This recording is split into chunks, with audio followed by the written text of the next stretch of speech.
This episode is brought to you by the Innovative Leadership Institute, working with companies that recognize the need to upskill their leaders and transform their organizations.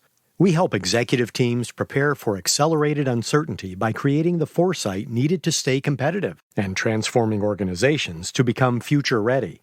If you'd like to discuss how we can help prepare your organization for tomorrow, please visit innovativeleadership.com and click Contact Us.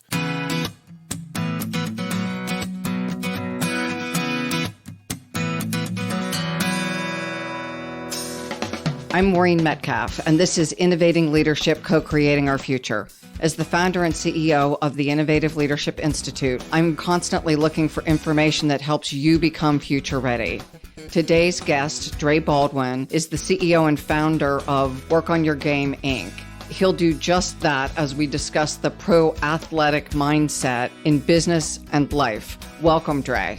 I am excited to be here, Maureen. Thank you for having me on. Looking forward to this conversation. Me too. So let's start with just a little bit of your background, and then we'll talk about working on your game and why it applies to business. I'm from the city of Philadelphia, PA, now live in Miami, Florida. I was always an athlete growing up, played every sport, a little bit of everything, a little bit of football, but never really got into tackle, never actually got the equipment. So I never really played football. Then went on to baseball, and I played baseball for several years, youth baseball, but I found out at some point in my early teens that my ceiling as a baseball player was mediocre at best. So I gave up on baseball and moved on to basketball. That was around age 14, which is relatively late for someone who's trying to go somewhere in sports, like playing college, let alone play pro. But that was the situation. I only played 1 year high school basketball, sat on the bench that 1 year, averaged 2 points per game, which I always like to joke. If I was playing soccer or hockey, I'd be in the Hall of Fame, 2 points per game. But in basketball, it's nothing. So walked on to play in college, and I walked on at the Division III level, which is the third tier of sports for those of you who follow sports. The sports you see on TV for college is Division I, usually. March Madness, that's Division I. We were down at Division III, the basement. And players who play at that level usually don't even have aspirations to play pro, let alone do they actually do it. But I was able to make it happen. After graduating from college, I hustled my way into playing pro ball. I went to this event called an exposure camp. It was like a job fair, but you pay and you actually play your sport. So I went there with a bunch of other players who were trying to prove themselves pro-worthy. Played pretty well there. That's basically what launched my career. Played 9 years pro ball, starting in 2005 in Kaunas, Lithuania, 8 different countries. And while I was doing that, Maureen, I started publishing videos to this brand new platform called YouTube. And this is in 2005. So I do literally mean brand new. And this is basketball material. This is just for basketball players to learn how to practice basketball. That's pretty much what it became. So I realized that the players who were watching me just wanted to see somebody show them how to practice, because they could now, at this point, back in our days, Maureen, we couldn't go on the internet and crowdsource information. But by this point, you can crowdsource information from anybody. This is 2005. So I just started making more basketball videos, built up an audience through athletics. And those players just started asking me questions about mindset. And this is kind of where the work on your game thing started, because they would ask me about, why do you show up every day to work out? Or how do you get the confidence to perform in the game when it matters? Or you got cut from your high school team 3 times. You walked on in college. You had to hustle your way into the pros. What kept you going? All those times where it looked like it was pretty much over. Why'd you keep going? That's how I got started getting known on the internet. Or how'd you get started playing overseas? How do you get started building a brand? And so I started answering these questions in my material, and that created the foundation of what Work on Your Game became, which we'll get to, I'm sure, in a second. I started writing books around 2010. Also, at that time, I started creating my own products and offers. So that's really when I became an entrepreneur, around that 2010 period. But I kept playing ball till 2015. So I had both of those going for about half of my athletic career. I was doing business on the internet and playing basketball. 2015, stopped playing basketball, went into full-time entrepreneurship. And fast forward to today, that's how we got here. So what Work on Your Game is all about is taking the tools and these strategies to help athletes get to the top 1% in the sports world, and we translate them over to the business world. I love that you shared that your path wasn't an immediate one. It wasn't a clear one. I think for most of us, you struggle with, what am I going to do? And you may be lucky enough to fall into the right thing. I became an economics major in college. I thought I was going to be either an engineer or an attorney, but I had a crush on my economics professor. So I chose economics.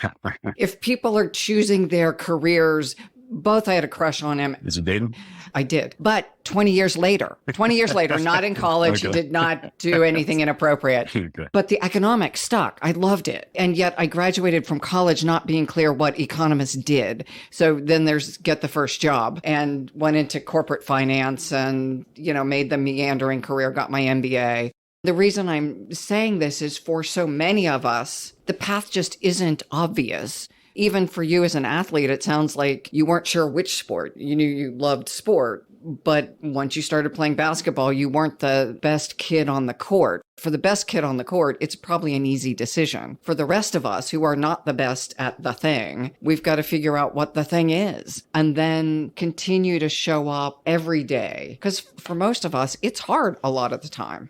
What keeps you getting up and going to work? What makes that possible on the days where you'd rather go back to bed and not look at your laptop? Great question. So there's a whole framework around discipline that we call the third day. And it's all about that. That third day is all about, let's just think if somebody's going to the gym, for example, they haven't been there for a while, maybe a New Year's resolution to start working out, or they're getting married or whatever the situation. First day there, they're all excited, right? You got new workout gear, new sneakers, new boot camp class, new personal trainer. You're all excited to go to the gym, and that workout kicks your butt because you haven't been there in a while. And the trainer's going to push you just to show you how out of shape you actually are. So you work it, push yourself through the workout, drag yourself home, look in the mirror, and you say, all the enthusiasm you have left, I'm doing this. Second day, it's a little bit tougher because you have the fatigue from day one, on top of the fact that you're not conditioned for working out every day because it's been a while since you've done that. Trainer pushes you even harder on the second day, but you drag yourself through it, get home, look in the mirror, and you say, with just a little bit less enthusiasm, I'm doing this. By the third day, Maureen, things change already on the third day.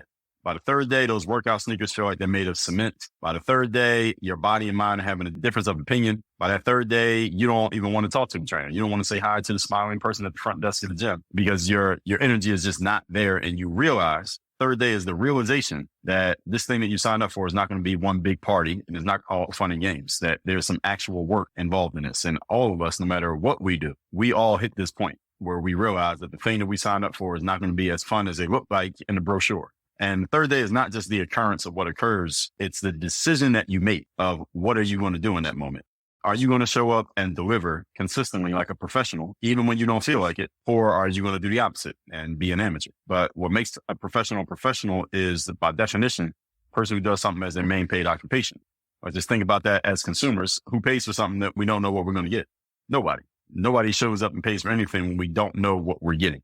We want consistency for anything that we pay money for. So the professional has to be consistent in their performance, even when you don't feel like performing. And what I like to tell entrepreneurs all the time, and athletes as well, is that there will be days when you don't feel like being at work, but nobody should be able to tell which day that is because your performance should be consistent regardless. So that's my answer to your question. Thank you. And for leaders, it's even harder because people are looking at us differently. They're looking at us to motivate them, to encourage them, to inspire them. And if I don't feel like being here, it's really hard to inspire other people to want to be here and give their best. That's right. 100%. And as a leader, your people are drawing their energy from you. So the way that you show up is determining how they might show up. And also when you're the leader, depending on the kind of work you're in, the people who are working with and for you, they may not be at your level. They may only be able to get to about 80% of what you can get to. So if you're not bringing the energy, then you know they're not going to bring it. So everything kind of trickles down from you as the person on top. On that note, you talk about discipline. And I think all of us intuitively know it matters. But how do I connect to my internal something when it's either day 3 and I'm tired of working out and I don't see results yet, or it's day 10 in my career, I'm walking into a meeting, I anticipate that I'm going to be met with resistance from my board or people who report to me, and it stopped being fun. And yet, to your point, I've got to motivate and inspire people. How does discipline help me connect with that? And can it help me rebuild my interest in being here? Well, absolutely. It can help it. And how does discipline do this? Well, discipline is the answer to the question. But the bigger question goes a level higher because what a lot of people incorrectly think, they think discipline is a starting point. If you just get more discipline, because I hear this from people every day, somebody's telling me how they need to be more consistent, more persistent, more disciplined, for lack of a better term. People are telling me this every single day. And they're like, well, Dre, how can I do it? The challenge is discipline is not something that you force feed upon yourself. You can't make yourself be more disciplined. Technically you can, but it's not going to last. What you want to do instead is understand the equation, because when anybody's looking to be more disciplined so that they can, let's say, lose weight, or get in better shape, or they can finally launch their podcast, or finally finish writing their book, or put their website out, or whatever it is that they need to be disciplined to do. If you're trying to force yourself to be disciplined in order to do it, it's not going to work. It won't last. Instead, you have to understand how the formula actually works, which is structure creates discipline. Discipline does not create structure. Structure creates discipline. So any of us, you think of your parents growing up, they created a strong structure for you to follow. You were disciplined because they provided the structure. You weren't just born disciplined, right? You fit into the structure that was created for you by your parents, by your coaches, by your teachers, by any responsible adults that you had around you. And because of the structure, you were positioned to be disciplined. So it's the same thing for the rest of us. Anything that we want to be disciplined at, first question we got to ask ourselves is, what structure do I need to put in place so that the discipline becomes easy? That's what we need to be looking at. Growing up with a military dad, there was no question about structure. I had structure. My brother had structure. And we had discipline in the form of corrective action when we did not do as told. So let's go to organizationally. We talk about in one of our frameworks, what goes on inside of me. So what do I value? How do I behave? Our culture and our systems and processes.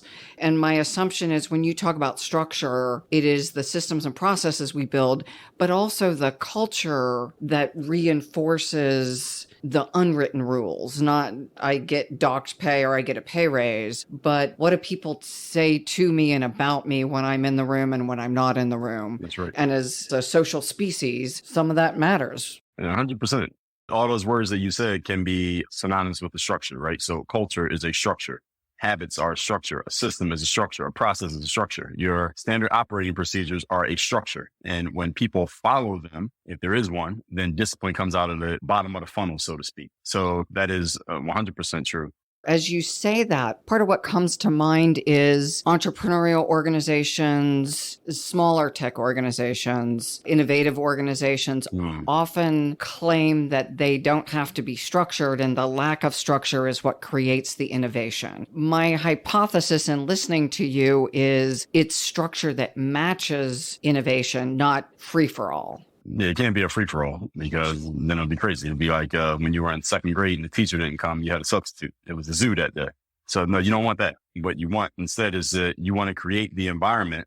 And again, the culture can be, hey, this is a little bit more loose. There are some cultures in corporate where they say, hey, everybody needs to be in a suit and tie every day and your jacket needs to be buttoned. And there are other environments where they say, wear whatever you want. But there is some type of organization. Anytime that a consistent result is being produced, there has to be some kind of structure in place. Or if you want a consistent result, then there has to be some kind of structure put in place. Now, every structure is not made the same way. People have different ways of doing things, but there has to be some consistency there if it's going to be a professionally run organization. If you're going to make money, it has to be professionally run, just by definition.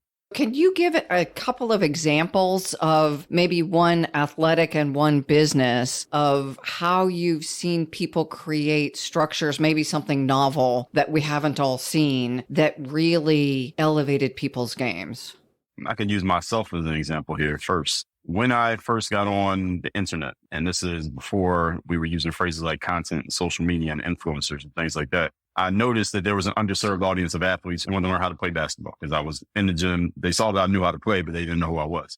But they saw I was putting free videos on the internet. So why not milk this opportunity? So they would just ask me, hey, can you make more videos? That was in 2005. So around 2009, Google had purchased YouTube. And now you can make money from putting videos on the internet. Because before that, if you were putting videos on the internet, you were some bum living in your mom's basement and needed to take a shower and get a real job. Right. So now you could actually make a business out of this stuff. I'm thinking, how can I do this? What can I do to take advantage of this? Because now I know the more content I put out and the more it gets seen, the more money I make. So how do I maximize this? That was my first question. So I thought I go to the gym every day. Why not put out a video every single day? Now, this is a great idea in theory, but how can you actually do it? That was the challenge. Who can put out a video every day? Nowadays, that seems not that hard to do because everybody's doing it. But back then, 2009, this is not a normal thing. So what I started doing, Maureen, was the structure was I just started writing down everything I knew about the game. I knew everything I knew how to do that I could actually show you on camera. I started writing it down. And then I'll go to the gym and I'll record it. And the challenge was I was like, I'm going to run out of ideas in about a month. All right, what am I going to do here? But what I found was, what I realized was that I could take a kind of like a tree of movements, a tree of exercise, a tree of drills that, let's say 30 different drills, right? Anytime I came up with a new move, I could just plug that new move into this tree of 30 drills. I could take the new move and do piece 1, new move, piece 2, new move, piece 3, new move, piece 4. So every time I thought of a new move, I knew I was getting 30 videos out of it. So you'd have content for a month for each new move. Exactly. And this is how I still put out videos every day on YouTube to this very day. Now, they're not basketball. It morphed into something else, but I still put out videos every day simply because I started exercising what I call the idea muscle. I get good at coming up with ideas, then that muscle stays strong, it stays malleable, and you can keep coming up with ideas. So the first thing I did was come up with that structure, which allowed me to take one idea and it produced 30 pieces of content. That was the structure. Every one idea meant 30 pieces of content. So I didn't have to come up with 1,000 ideas. I needed 10 ideas. And there you go. That's 300 videos. And with one video a day, that's almost a whole year's worth of material if we're doing it that way. Just to give you a bare bones example. And the sports side of how I did it. And that elevated my game because it got me known on the internet. So the funny thing I tell people all the time is, when I'm in the mall or something these days, a young man might be 30 years of age. He sees me, says, man, I used to watch you on YouTube. And I did all this work to become a professional athlete, but nobody knows me from playing professional sports. They all know me from YouTube, right? They all know me from these YouTube videos. Nobody knows me from my actual career. So it's just funny that it worked out that way. And these days, there are YouTubers who are more famous than the people who are doing it the traditional way. YouTubers more famous than people on TV, and YouTube athletes more famous than professional athletes. YouTube musicians more famous than guys who are signing record contracts. So it's funny that it worked out that way. So that's on the sports side. It's kind of a business thing as well. But on the business side, once I started creating products, these are just training programs for basketball players, teaching them how to play basketball. And this was a shooting program, was $4.99. A dribbling program was $4.99. That's how I got started, selling $5 programs on the internet. And I'll put a video on YouTube and just say, hey, if you want more drills like this, click the link in the description and go buy the program. So we were selling a lot of programs just off of that. And then I remember I did this, because this is when influencing started to become a thing. It's about 10 years ago, 2013. I did this influencer event with Nike in the summer of 2013, where they took me and about 20 other basketball influencers. They flew us all to New York, put us up in the Sheraton in Times Square. And we did this big event for about 3-4 days, and they gave us all this free stuff. It was so much free stuff, I had to check an extra bag just to get home. I remember following up with the people from Nike because there were some higher ups there that were working the event. And I was following up with them like, look, you all are putting videos on YouTube, but y'all aren't really using it the right way. The NBA players that you all have, because they had the endorsees, right? These guys can't explain basketball. They can play, but they can't explain it. My key skill was I could explain what I was doing. And the players, they can play, but they couldn't break it down. So I wrote up a proposal to them. Let me take over your YouTube channel and let me make the content. And they took it up the ladder and came back down the ladder, and the answer was no. All right, you can't do it. We're going to have the NBA guys do it. And I was just racking my brain trying to figure out, how can I take what they're doing and make it work? Even if I can't do it with them, how can I do it for myself? So Nike used to always do this thing. They would have these things called the signature moves, where they would take somebody like Kobe Bryant, and they would have that player do a video where he would break down a move that he was known for. So Kobe talked about, hey, here's how you beat a guy off the dribble, get to the rim and dunk it, or here's how you shoot a pull-up jump shot. And they called them the signature moves. So here's Kobe's signature move. Here's Richard Hamilton's signature move. But Nike wouldn't work with me. They wouldn't let me take over the channel because I knew I could do it better than they were doing it. So I said, here's what I'll do. I'm going to create a bunch of training programs called the signature workouts. And the signature workouts are going to be based on the playing style of the NBA players that the players who are watching me on YouTube already like. I'm going to make a workout program that's based around Kobe Bryant's game, or I'm going to make another one based around Michael Jordan's game, another one based around Stephen Curry's game. So I made all these programs based around the skill sets of the players who were already out there and already known. So then when I went to my audience and said, hey, I made these signature workouts. So if you want to learn how to play like James Harden, get this program. You want to play like Kobe, get this one. You want to play like Steph Curry, get this one. And the players loved this. They ate this up. And that was, to this day, Maureen, probably the best business idea I ever had, was coming up with those programs, because the players were no longer getting the programs because Dre said it. They were getting the programs because they wanted to be Kobe. And I think I'm a pretty good guy, but me, Kobe, or they were trying to be Kobe. There was so much leverage in that. You want to play like Kobe, get this program. That worked a lot better than saying, hey, you want to play like me. And the structure was, all I did was think of a player. I took a bunch of videos that I already had, drills I had already done that were similar to that player's playing style. Because again, my skill as a basketball player was not only my ability to explain it, but also my versatility. You could take and name any player, I could basically copy their moves and show you how to do it. So I could be this guy this day, this guy the next day, this guy the next day. And I would just put those drills together in a program, break them down, explain it in words, give them a link to the video so they could follow it and do it on their own. And then I made programs off of it. So that right there was again, one of my best business ideas that I ever had. No ads either. No ads either. I love the idea that you are creating the structure for the program. But the other thing I hear, and I don't know if this is considered the discipline, is you may have 100 ideas, but you sift them down and pick the ideas you're going to focus on, and you take that from idea to revenue. I haven't heard you say, and then I flailed around a little bit and that one didn't work. I'm guessing you may have a couple that weren't as effective as others. Oh, yeah. For every one that worked, I had 10 that didn't. So absolutely. So how do you know which one's not going to work? And the idea of you fall in love with your babies, right? This is my thing. And how do you know when to invest and when to stop investing? Oh, well, I never fell in love with my babies. I never fell in love with them. The first program I ever put out was the training programs, and they immediately worked because I tested it first based on a experiment that I got from Tim Ferriss. I'm sure you're familiar with him, 4-Hour Work Week guy. And he just said, get a 1-page free hosting website, and say what the name of your product is, give a brief description of the product, and then put a little button that says, buy this program now and then put the price. And when someone clicks on that button, it takes them to another page that says, this product is under construction, but as soon as it's ready, we'll email you and let you know it's ready.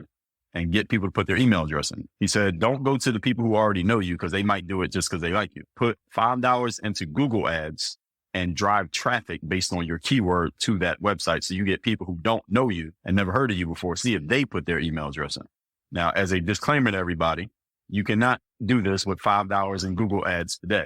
Now, this is 2009. You spend $5. Today it'd be about $500. But I did it with $5 and people who never heard of me were putting their email address in. That's when I went and made the program, and it immediately took off.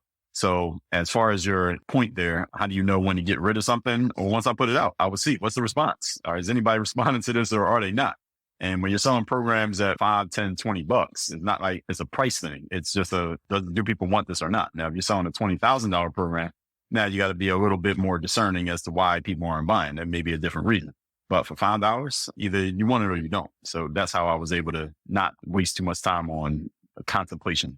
When you talked about how you evolved all the way back to high school, the idea of mental toughness resonated as when something didn't work, you kept going. So combination of discipline and structure, also the inner motivation, not the external of I'm going to keep showing up. Explain a little bit the mental toughness and how that fits with discipline and structure. The way I define discipline is your willingness to show up every day and do the work. And confidence is your ability to put yourself out there boldly and authentically. And what mental toughness is your ability to stay disciplined and stay confident, even though doing all the disciplined stuff and the confident stuff hasn't worked yet. That's what mental toughness is about. Can you keep going? So some people may call this persistence or grit or stick-to-itiveness.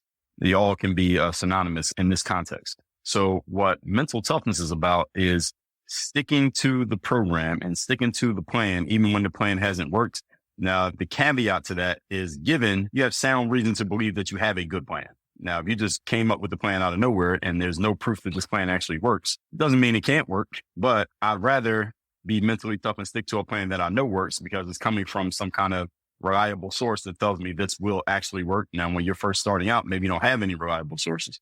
For example, myself, being a high school player who got cut from the team as a junior, I didn't have any source material that says keep playing because you're going to become a pro athlete 5 years from now. But I didn't have any other options. I had nothing better to do. So might as well try out again. What's the worst that could happen? So it does sound like there's also a trade-off. That's right. And that was where I was saying fall in love with your babies, idea babies. How do you know which ones to cut and which ones to keep? Because mental toughness is a great idea until you are mentally tough and have grit and keep working something that's really not going to work. Yeah, it's a judgment call. Ultimately, it becomes a judgment call. And there are no perfect scenarios in life. There are only trade-offs. Everything is a trade-off. Whether we recognize it or not, everything is a trade-off and everything has an opportunity cost. So we have to make those judgment calls because people will ask me stuff like that. Dre, should I quit basketball or should I keep playing? Should I keep doing this business or should I not? I give them my expert advice. Then I always end it by saying, ultimately, you have to decide because I don't have to live with the outcome. You do. And so whatever you end up doing, you got to live with it. I don't have to live with it. So you can't go off what I said. You got to go off what you said. You can take my advice into account, but ultimately the decision comes down to you. And life is all amalgamation of all the decisions that we make. So it sounds like somewhere along the lines, you developed a business acumen, for lack of a better term, an ability to make those trade-offs and know where to invest your time. As a 14-year-old, that decision was very different, presumably, than it is now, because now you do have other choices. And investing your time in something that's not going to work, you want to minimize. At 14, you're just playing around. You got time to waste. So how did you develop that ability to make good trade-offs, to not fall in love with the ideas? Because so often I work with leaders, myself included sometimes, that I hope I'm not in love with bad ideas, but it takes a while to figure that out. It's not being emotionally attached to whatever the thing is. You are maybe emotionally attached to the end goal, but you're not emotionally attached to the steps in the process. You can't get emotionally attached to a tactic because tactics come and go. Strategies change a little bit less, but principles never change. Principles govern the strategies govern the tactics. So when it comes to the ideas that I come up with, I look at them as they're like tactics. I might have a great idea for, maybe I'll make a video about this. I'll make the video, put it out, video bombs. Nobody likes it. People don't get excited about it the way I thought they would be. It's okay. I'll make another video tomorrow. So I don't get married to the idea. What you get married to is the overall outcome, which is I'm going to continue putting material out there so that my name is visible and findable. So if somebody is looking for something that I talk about, they will find it because I'm going to be somewhere in that search result. That's the principle.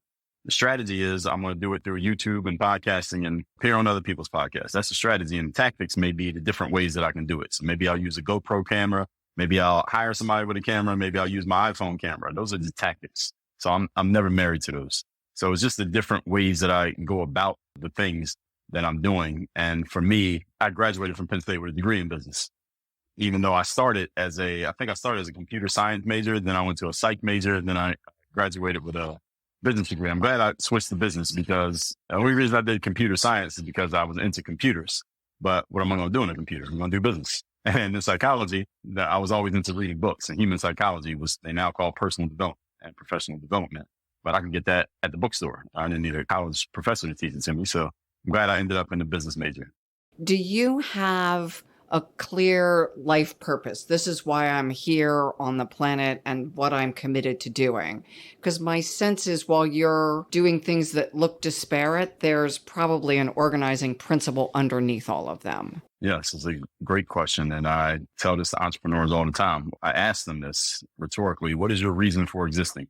And I'm specifically talking about business and the marketplace. Why do you exist? What are you bringing to the table that is not already on the table? Because if you don't know and you can't answer it, then why do we need you? And that's a big question. Everybody has to be able to answer that. So for me, the biggest thing is taking this whole philosophy of work on your game is really helping people understand that there is a process from which, regardless of where you start, you can take yourself where you want to go as long as you have the right tools and you have the right mindset. And it starts with the mindset. Mindset is the foundation. Everything is built on mindset.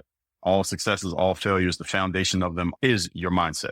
On top of that, we build the game plan, which is the strategy. What do we actually do? What's the game plan here? Third thing is the system. How do we actually make the game plan work over and over again? How do we execute the plan consistently?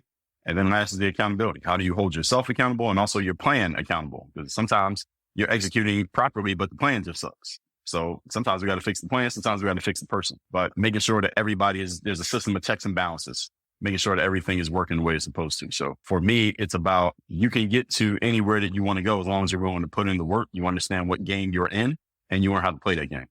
How do you help people figure out what game they're in? They got to give me some information first. When I'm talking to entrepreneurs, I'm often surprised, Maureen, a lot of entrepreneurs don't know what business they're in. It depends on what the person is trying to do. And I ask them, do you know what business you're in? Do you know what game you're actually playing here? And often they don't. So it depends on who they are and what they're trying to do. Once I get some source information, not much, I can help them figure it out. And every entrepreneur is in the business of generating revenue. How often are people that you're working with also trying to do something with deeper purpose? So let me give the example of what I think I'm doing. I would say the world is at a point of significant change. And the direction any organization goes is influenced heavily by its leaders. Effective leaders increase the probability of positive outcomes. Really bad leaders increase the probability of a negative outcome. Right. That's my why. How do I help leaders in organizations influence their organizations, all of the humans that work for those organizations, their families, the communities involved. Leaders are the lever for all of that. So when you're working with entrepreneurs, are you helping them connect with their why? It depends on what they want. So when I'm working with an entrepreneur, it really depends on why they are coming to me. Sometimes they're coming to me because they just want to get better at communicating. One of my clients right now, she's in the medical space, and her challenge is sometimes she gets a little bit long-winded, and she likes to bring all her friends into group text, and some of them get annoyed at her and they think she's being unprofessional, and she is a little bit too friendly to strangers on the internet, and she ends up talking to people who are not even real people on the internet, and then she gets all distraught about it. She wants to get better at saying no to people, just being able to say no. And she came to me for that because she heard me talking somewhere and she just liked my style and said, you could probably teach me how to be more like this type of person. And she was right. But she wasn't looking to figure out her why. So it depends on who they are and what they want, because I have a very eclectic clientele base simply because of my background as an athlete and then being an entrepreneur, and then discussions that I get involved in online might not be about either one of those things. It's so often about how we communicate and personal development and just growing yourself as a professional and just growing yourself as an individual. I'm not always helping people find their why, because that's sometimes it never even comes up in the conversation. How did you find yours? Because my guess is you have a sense of why you do what you do. Another thing is, Maureen, when I saw the internet, I knew it was for me. As soon as I saw the internet probably about mid-90s when I saw what it could do. You know, this is back to AOL dial-up days. So I can still hear that sound, that static sound, and then a little beep. And, AOL with the CD and the newspaper. I remember those days. And I remember when I got on it, I used to play chess in middle school. So you could play chess against other people. And then the AOL Instant Messenger, and then the AOL chat rooms, and then email came along. And I'm like, wait, you can talk to people that you never even met on the computer, and you can just sit in the house and talk to other people. And then you can make your own website. Now you can put your messages out there. Now you can publish yourself and all these things. Then the visual stuff came in. It wasn't just textual. Now you can make videos. I knew it was for me. I knew I was going to be doing something on the internet. That's why I majored in computer science. I wanted to be on computers, but not on the backside. I didn't want to be a coder. I don't know how to code to this day, but I knew I wanted to be on the front end. But the front end didn't start to exist until I was out of college. That was around 2005, 06. That's when Facebook came around, opened up, and then all these other apps came around. And that just happened to be a period where I was looking for something, because as a pro athlete, I don't know if people know this, but we have a lot of downtime. A long day at work for a pro athlete is about 4 hours. That's a long day. Normal day is about an hour or two. So we got a lot of time. So when you see athletes making rap albums, that's why. It's not because they can rap, and most of them can't. It's because they don't have anything else to do. So they got to find something to do with that time. I just happen to be a computer guy, and I happen to be a reader. So I write books, and I got on the internet. That's how it got it. So you said you've written 33 books. Mm-hmm. What is the organizing principle behind what do you choose and what do you not choose to write about? That's another great question, Matt. I could theoretically write 1,000 books. Maybe I will, depending on how AI software goes, and it can help me out. But as far as what I choose to write about, often it's just a matter of how much people are asking me about certain things, because all the content I've ever created, and I've created, I believe, more original content over the last 18 years than any person on the internet. Now, some people have more published stuff because they repurpose their stuff better than I have repurposed mine. Some people repurpose like ridiculously. I'm catching up. I'm going to let this AI software help me. I'm going to catch up. But as far as original content, I've created more than anybody. And the way that I create content is all based on only two things. Number one, a question that I keep getting asked over and over again. And number two, a challenge that I see, and I understand that people, there's a question that if they answered that question, they would solve that challenge, but they don't even know what the question is. So I answer the question for them. I present the question to them. I tell them why this is the question that you don't even know you need to ask, and then I answer it for them. All my content is based on those two things. And nowadays, Maureen, 99% of my content is me telling you the question that you didn't even know to ask. The ones that people know to ask, I've already answered those. I'm just thinking of Steve Jobs anticipating what people needed in technology before they knew they needed it. I never said I need an iPod. Right. Now, Steve Jobs, he was an anomaly, because most entrepreneurs who do that fail. It'd be better to just solve a problem that you know exists than to create one and hope that you're right. Now, he just happened to be a genius, but most of us ain't geniuses. Well, and you've said, though, you've answered the things people are asking. Now you anticipate, which is what you do after decades of experience, not your first day in business. Yeah, exactly. He had been around for a while before that came out. Many people didn't know about him, but he had been around. To your point, he's an anomaly. That's like people thinking they're Steve Jobs is like saying, I don't need to go to college because Steve Jobs didn't go to college. Well, yeah. LeBron James didn't go either. Again, an anomaly. Right. We can all find them, but that's not my justification for not doing something. Yeah, you need a better reason than that. And again, I'm not advocating that everyone should go to college. I'm rather trying to make the point that you can't pick out someone who is an exception to the rule and use it to justify. Yeah, I tell people that all the time. The exceptions prove the rule. They do not negate the rule. So how about personal initiative? It seems like anyone who's done thousands of videos and written 33 books has a lot of personal initiative.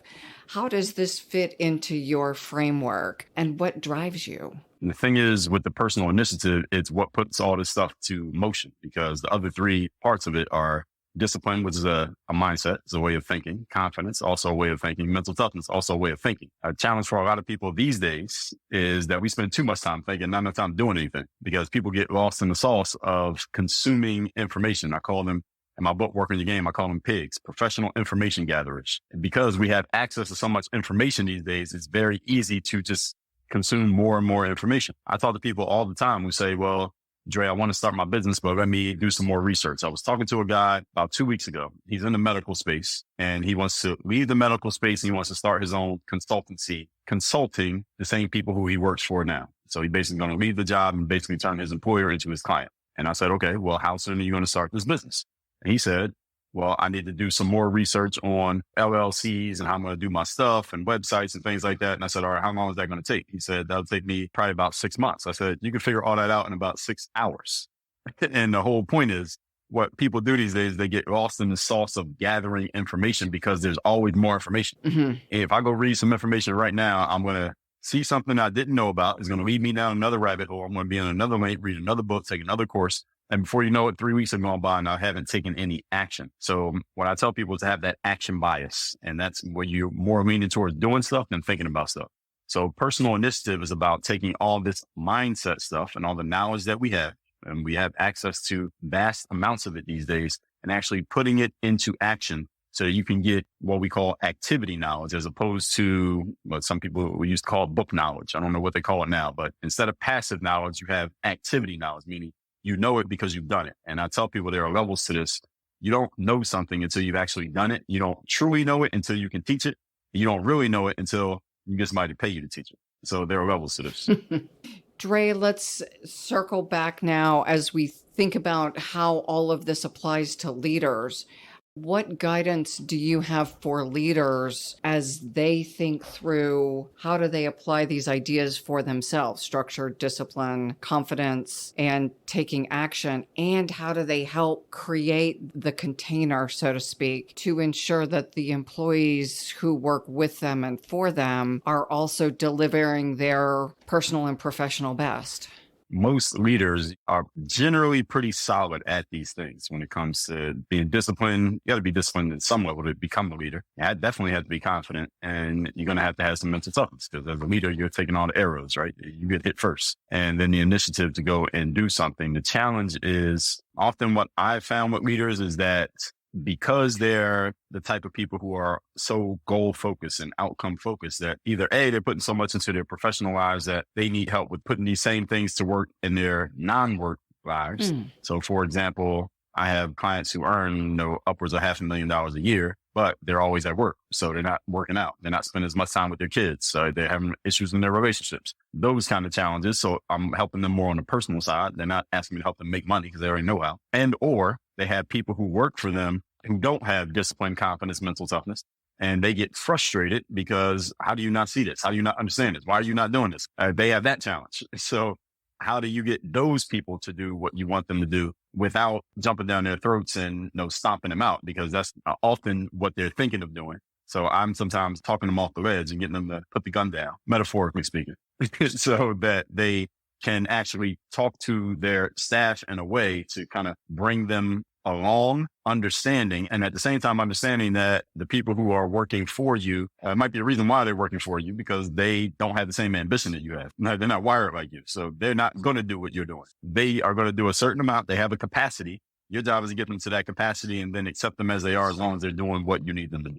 How do you help get them to that capacity? And I realize each situation is different, so just in broad strokes. The first thing is talking to the leader, because usually I'm talking to the leader and I'm learning from them, third party, what are the strengths and weaknesses of this person? Why'd you hire this person? What do they bring to the table that's actually helping? What are they doing that is really annoying and frustrating you? And once I get clear on exactly what that is, I tell them, okay, so you want them to do this, this, and this. Do they want this, this, and this? And what are they going to get out of it? You got to get those things aligned. You got to get their goals aligned with your goals. And if they're not aligned enough, they might have to go. But usually those goals can be aligned enough. What does this person want? Or they want to make this much money. They want to have this kind of residual. They want to have these things. All right. You know that they want to have these things. You're sure about that. They say, yes. Okay. What do you want them to do? You need them to do these things. All right. Where's the alignment between what you want and what they want? And then the conversation needs to be based around that. And what I am often helping leaders understand, and this, Maureen, this may just have something to do with the type of person I am, because these are the type of people who I attract.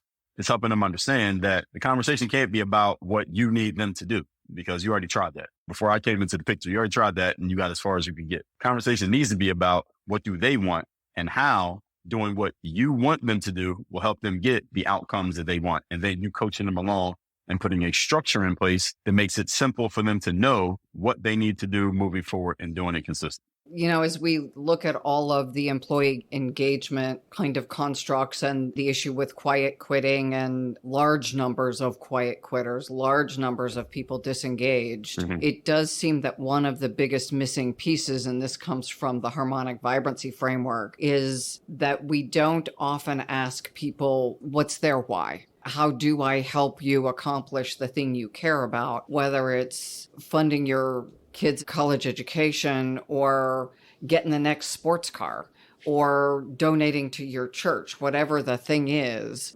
How is this experience or the income or the opportunities, how are those as a package allowing you to get closer to something you care about?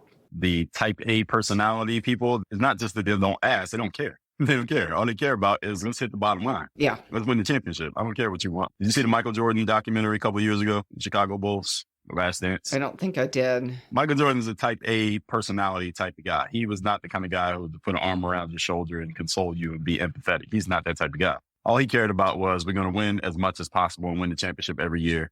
You all are here to do a job to help me lead this team to win the championship. What you want, I really don't care. He didn't care. Now, he didn't say that in so many words, but he basically said it. If you watch the documentary, he basically let everybody know. My thing was about winning. And if you're playing a professional sport, you should probably want to win. That was his assumption. Now, did everybody want to win? Yes, but they all had other reasons besides that. Michael Jordan never asked and he never knew and he doesn't care. He still to this day doesn't care. And that's how some leaders are. They don't care. There needs to be somebody. He had a teammate named Scottie Pippen. He was the kind of the in-between guy. He could take Michael's message because he had Michael's respect because he was a star as well. And he could kind of communicate that to the rest of the guys on the team. The rest of the guys on the team connected with Scottie, even though Michael was the main guy. So sometimes you may need that in-between guy, or you got to help that main person become more of an in-between person so he or she can connect with the other people in your organization. But that connection has to happen somehow, some way. I love the idea that Michael didn't have to learn to do that because that may just not be how he's wired. And I've certainly had clients who would be more effective if they could do that better. And some of them are willing and others are saying, look, I'm winning championships. You know, we're making X amount of money or we're beating the competition in X kind of way. It's working for me. Why do I want your touchy-feely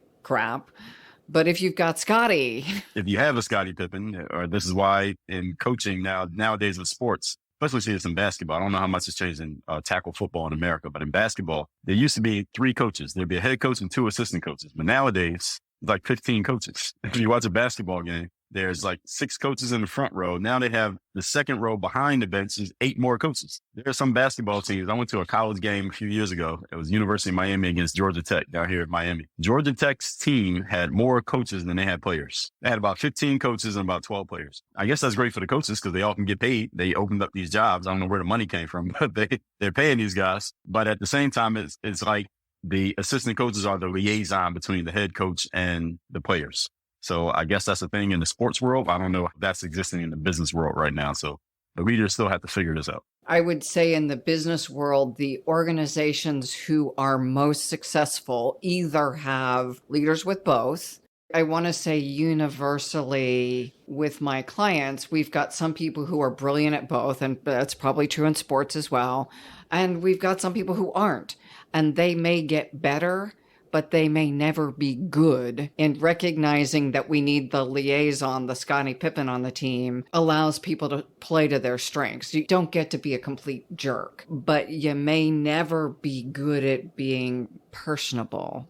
Then the question is, how much does it matter? And does it matter at all? So you see the movie The Wolf of Wall Street? Yes, that I did see. All right. So you saw how Leo DiCaprio, Jordan Belfort was. He wasn't that type of guy. His drive was about, we're going to make as much money as possible. And he assumed that if you worked there, your goal was to make as much money as possible. And anybody who didn't have that goal didn't last. Even Amazon, they have their principles of leadership posted on their website. And one of the things Jeff Bezos is famous for saying, if you want work-life balance, you want to go to your kids' soccer games, you want to be able to go to dinner with your wife, this is not the place for you. You are here because you are driven to achieve. And if that means working 70 hours a week, then that's normal. And that's not a outlier. That's the normal way that we do things around here. Now, I don't know if that's still the case because he's not even the CEO anymore, right? But that's what he was saying in his prime, no pun intended, when Amazon was doing their thing.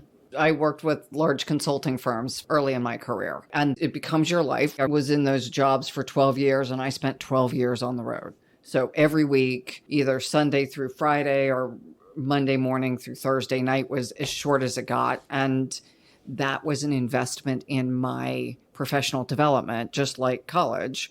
It just happened to be the path I chose. It's probably similar now, and there are certainly companies who will do that. It'll be curious to see our younger generations who are more purpose-focused than revenue-focused. How will they accept that kind of imbalance? Is it an investment in my future, or is it we can't attract people if we have that kind of life anymore? It's a great question. I think it depends on who's leading, who's calling the shots, because there are going to be some, as the next generation comes up, there are going to be some old school people leading who say, hey, we're still going to do it the quote unquote old school way. But there are also going to be some next generation folks. I mean, it's not the whole generation, right? It's going to be some next generation folks who were raised at the feet of some of these old school people, and they're going to bring those old school principles with them into new organizations. I think it will be fewer, as you're saying. I agree with you. It will be fewer of them, because every generation is going to kind of reject what the previous generation did. That's going to happen. I'm interested to see what happens as well. Also, at the same time, some things are going to be a little bit easier, I guess, for lack of a better term, for the next generation, simply because with the automations and software. I mean, think about what you had to do if you wanted to write a book 25 years ago versus what you had to do to write a book today. You can write a book from your phone. You don't have to go through any gatekeepers. You don't have to prove anything. You don't have to have any level of expertise whatsoever. And the book can be out by tomorrow. But 25 years ago, what you had to do. So it's a lot easier just to put yourself out there. Video, TV, radio, books, publishing, everything. So it'll be interesting to see, I guess, is the best I can say.